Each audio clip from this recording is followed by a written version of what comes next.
Kinderdorp, Neerbosch, the history of youth care in one village. The cultural historical value of Kinderdorp Neerbosch is incredibly high. The spatial layout, the architecture, and the landscape design together create a unique ensemble. This area tells the story of 150 years of youth care. The buildings and facilities here speak of a mostly self-sufficient village. The development of Kinderdorp in the 1960s added a characteristic layer in the form of the 10-sided pavilion set in a grid of green hedges, reflective of the ideas and ambitions of youth care at the time. Kinderdorp today is fragmented in use and ownership. Some of the developments interfered with the village as an ensemble, changing the context and changing the relation of the buildings to each other and their surroundings. One major obstacle is a lack of vision in terms of maintenance, which results in the qualities of Kinderdorp slipping away slowly but steadily. The neglected cemetery is a point in case. We have to ask ourselves, how can new developments fit in while maintaining the character of Kinderdorp? Or, what is the identity of Kinderdorp Neerbosch? To start with this identity, let's have a look at the history of the place. It all started with Johannes van het Lindenhout. He and his wife, Hendrina Sipman, started the Protestant orphanage in mostly Catholic Nijmegen in 1863 in an old inn. Later, in 1865, they received a plot of land from a farmer nearby and the farm was called Spijkerhof in the village Neerbosch. Van het Lindenhout and Sipman also received a gift of 500 guilders to start building. With the help of local laborers, but more importantly with the help of the orphans, they started building workhouses, a chapel, schools, a farm, a press and a hospital. By 1890, a whole village was erected, housing nearly 1,000 Protestant orphans. It was the biggest orphan village of the Netherlands in those days. The buildings were spread out over the terrain and every building had its own purpose. Many visitors came with a steam tram from Nijmegen to see this remarkable story for themselves. The orphanage did not receive government funds and solely relied on donations. It was the biggest privately funded institution in the Netherlands, which was largely thanks to the rhetorical skills of Johannes van het Lindenhout, who travelled around a lot and could persuade people to give money for his poor orphans. The rescued homeless and orphan boys and girls came from all over the country to be welcomed, cared for, taught to read and write, receive a Christian education and learn a job. Girls were thought to be servants and boys were learned vocational skills such as carpentry or plastering.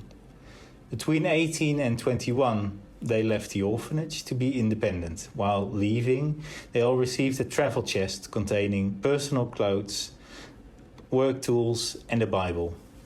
In 1893, Van het Lindenhout in the orphanage became national news because of accusations in 2 pamphlets of financial malpractice and maltreatment of the orphans.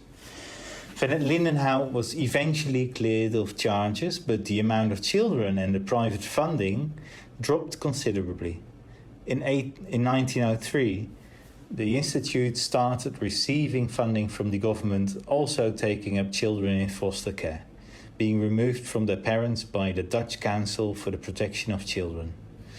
The institute continued to care and teach children in the Protestant tradition, but over time, mostly after 1950, ideas about the effectiveness of orphanages changed, especially as a way to address the complex problems of teens.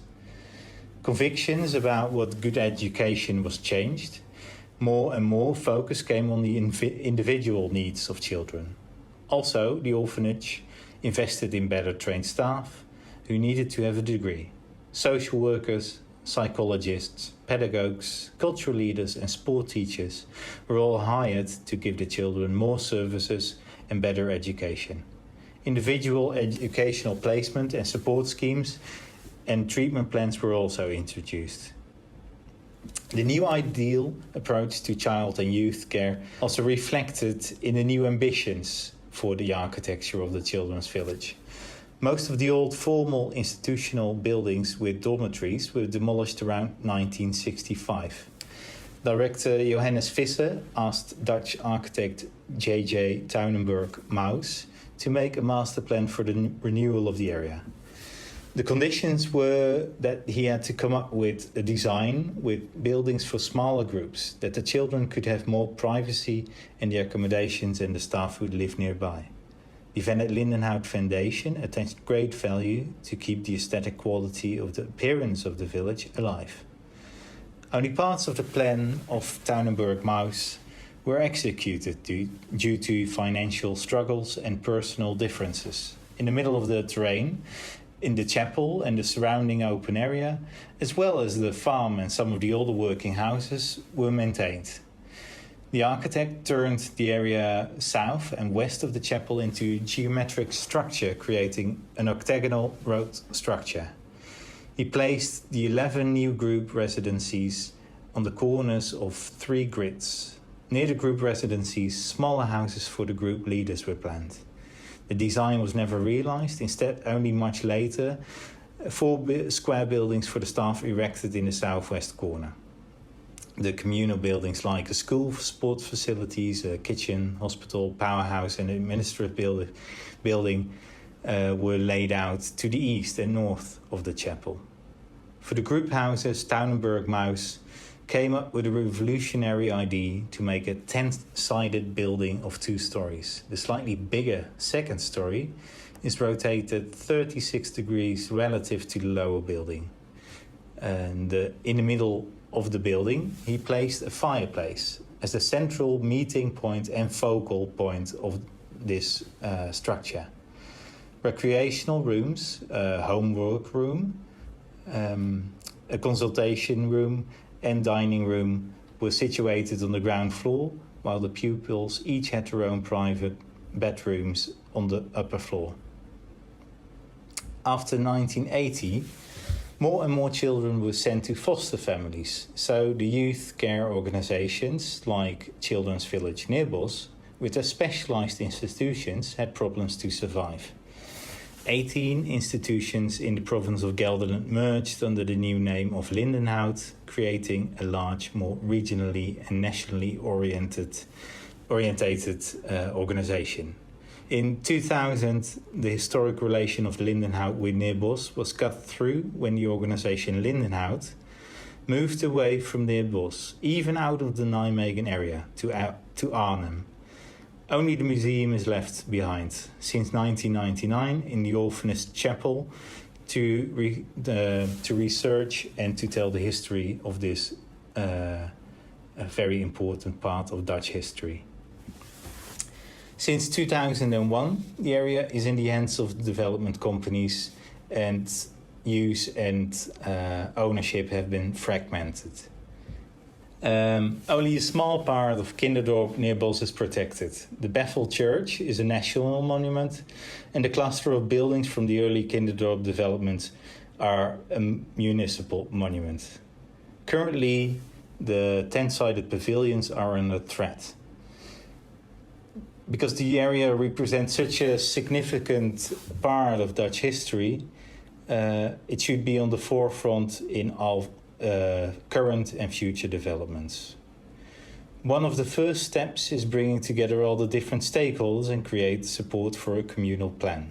Key questions to look at are: what is the potential of this village and what could its relation to Nijmegen be?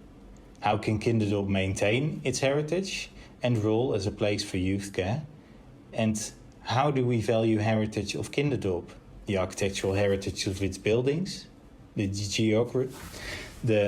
geographical heritage of a self-sufficient village, and the immaterial heritage of 150 years of continual use of youth care.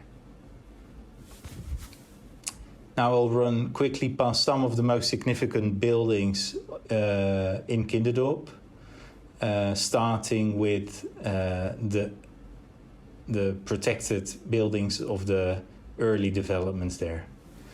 So currently we'll see that the row houses and the Bethel Church are the only remaining buildings from early Kinderdorp, and these buildings were mostly constructed by the orphans under supervision of master builders as a way of teaching the crafts of carpentry, masonry, plastering.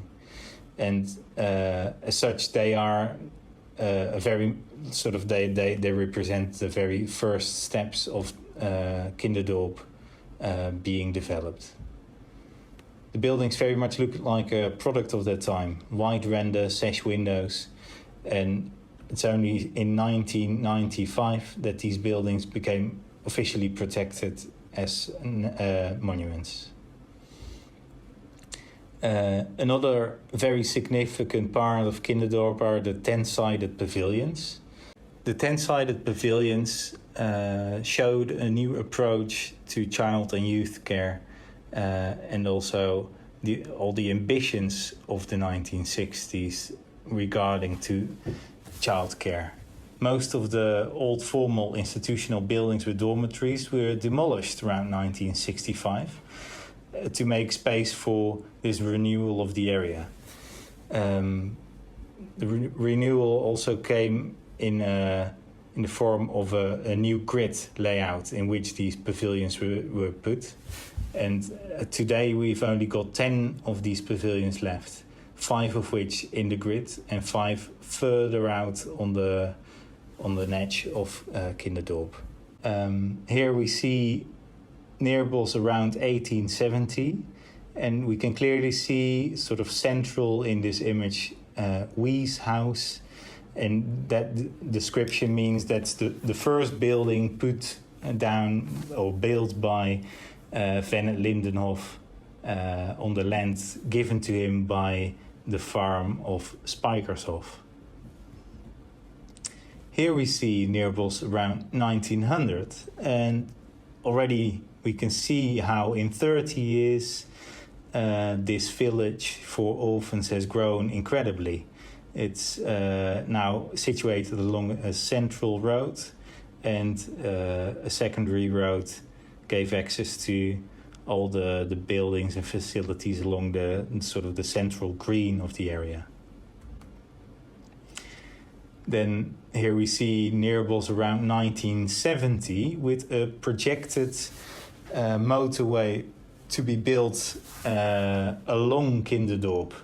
And so here it was still under construction or even in planning, but you can already see the major impact it would have on the area, more or less cutting it off from all the fields to the south. And also very interestingly, you can clearly see how it's not connected to Boswijk to the northeast. So Kinderdorp, which had all its roads going south and west, suddenly had to deal with this new road development. And then here we see Neerbosch around 2020, so very recently, and you can immediately tell how this area has changed so much in the last 50 years. Industry has encroached. It's instead of a village sort of set in a rural area, it now very much is in the periphery of a city, and the city is getting closer and closer. To the south of the highway there is a new urban suburbs created, and to the north we see industrial plants and estates, and they're getting closer and closer to Kinderdorp as a facility. And then this last slide shows you the situation from above as an aerial view, and this very much shows how it's the last bit of green, this sort of green pocket in the far reaches of Nijmegen. So in conclusion, Kinderdorp tells the story of the history of youth care in Holland. And now we are up to the challenge of finding a way to keep telling this story.